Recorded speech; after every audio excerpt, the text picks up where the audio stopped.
আজ হচ্ছে চৈতন্য মহাপ্রভুর শুভ আবির্ভাব তিথি। তো সেই উপলক্ষে আজকে গৌর পূর্ণিমার জন্য প্রচুর ভক্তদের সমাগম হয়েছে। আজকে আমরা এখন এসেছি হচ্ছে যোগপীঠে, যেখানে চৈতন্য মহাপ্রভু নিজে অবতীর্ণ হয়েছিলেন।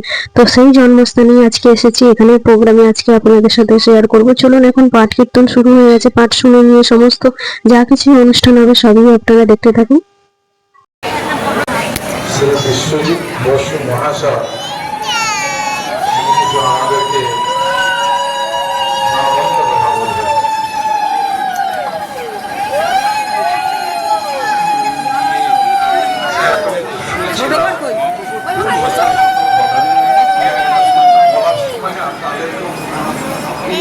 আপনি আমাকে যেতে বলছেন না, কেউ একজন যেটা অসংখ্য বললেন, কারণ নির্দেশ আমার কাছে পৌঁছাচ্ছে আপনার মাধ্যম দিয়ে। এই বিশ্বাসই আমার বিশ্বাস ঈশ্বরের প্রতি। আর আমাকে ডাকছেন কে? কি করে সেই ডাক আমি উপেক্ষা করি?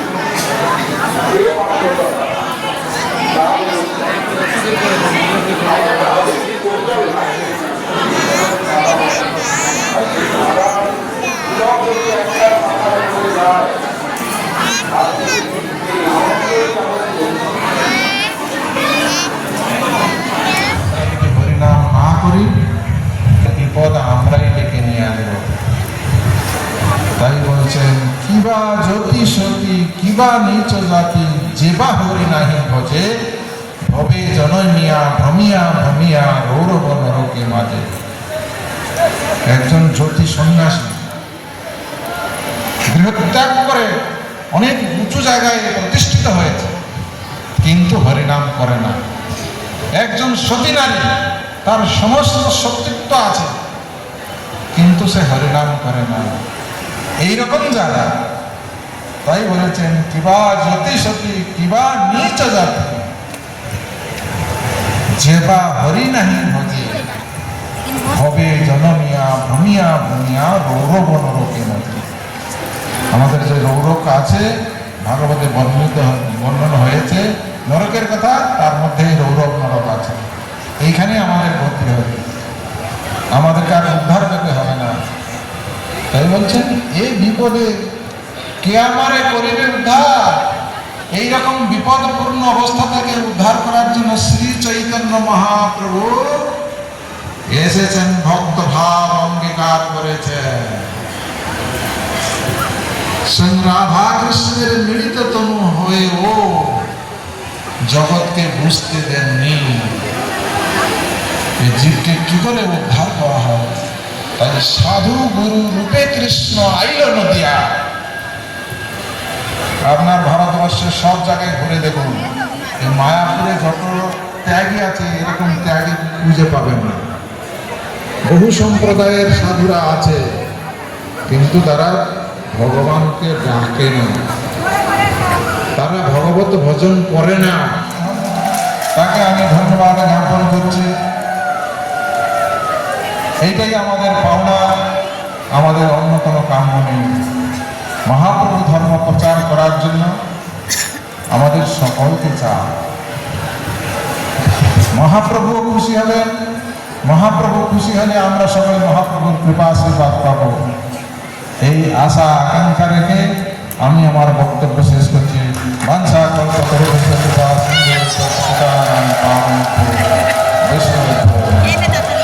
জয় পরম পূজ্যপাদ শ্রী চৈতন্য মঠাচার্য দ্বিদণ্ডী স্বামী শ্রীমৎ ভক্তি স্বরূপ সন্ন্যাসী গোস্বামী মহারাজ কি, গৌর হরি শ্রী আবির্ভাব দিবস কি।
আর এইদিকে মন্দিরের সমস্ত প্রোগ্রাম শেষ হয়ে যাওয়ার পরেই সব ভক্তরা এদিকে প্রসাদ পাওয়ার জন্য হলে লাইন দিয়েছে। আর এখানে লাইন দিয়ে মহাপ্রভুর সামান্য কিঞ্চিত প্রসাদ পাওয়ার জন্য এত ভক্তদের সব ভিড়, এত কষ্ট করে লাইন দিয়ে তারপরে যাচ্ছে, তো শুধুমাত্র কৃপা পাওয়ার জন্য। মহারাজগণের এত সুন্দর নৃত্য কীর্তন আর তার সাথে সাথে পুষ্পবৃষ্টি হচ্ছে, তো এত অপূর্ব দৃশ্য সবকিছু দর্শন করার পরে গৌরাঙ্গ মহাপ্রভুর জন্ম হয়ে যাওয়ার পরে তারপরে আমরা এখন লাইন দিয়ে চলে এসেছি প্রসাদ পেতে।